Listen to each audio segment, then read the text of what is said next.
Je n'aurais jamais dû composer ce foutu numéro. Si je pouvais, je supprimerais définitivement le 9 et le 1 du cadran de mon smartphone.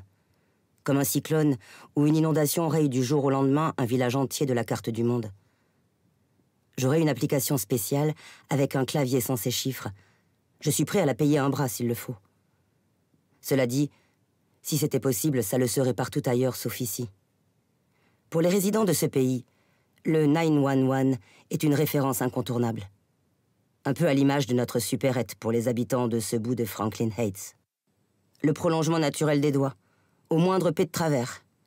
Une prise de bec entre conjoints, un gosse qui en a marre de ses parents, un passant inconnu qui marche tête baissée ou rase trop les murs, un clochard qui confond une bouche d'incendie avec une pissotière, le type bodybuildé qui a oublié de ramasser la crotte de son caniche. Sans évoquer des problèmes beaucoup plus graves, genre le mec bourré ou craqué qui tabasse sa gonzesse. Parfois c'est l'inverse, mais c'est plus rare, avant qu'elle ne se mette à crier sa peine aux oreilles des voisins. Ou le prédateur pervers qui course un enfant en plein jour. Toutes ces choses dont on cause à longueur de journée à la télé ou sur le net.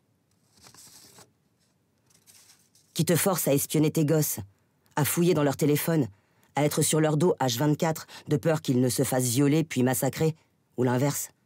Bref, à leur pomper l'air et à faire d'eux les névrosés de demain, dont une grosse part du salaire atterrira en liquide et sans facture dans la poche d'un psy.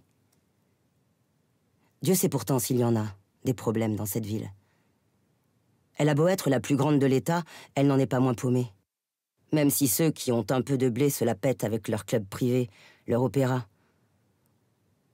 et leur fichu accent du Wisconsin, qu'ils peinent à cacher aux oreilles du reste du pays. Suffit qu'ils soient fatigués ou qu'ils aient un petit coup de champagne dans le nez et ils perdent leurs grands airs, te bouffent une voyelle dans un mot, aime-moi qui, traînent trop sur une autre, bagel au lieu de bagel. J'aurais mieux fait de me barrer depuis longtemps. Quand mes potes, après le lycée, ont voulu monter à Chicago, la métropole la plus proche, pour y poursuivre leurs études. Les universités de là-bas sont bien meilleures que celles d'ici. En tout cas, mieux cotées sur le marché du travail. Pour la plupart des copains, c'était juste un prétexte car, au bout du compte, ils n'ont jamais mis ne serait-ce que la pointe d'un orteil à l'université. Faute de thunes, peut-être. Dans ce foutu pays d'Amérique, même quand c'est une fac publique, ça n'a jamais de public que le nom.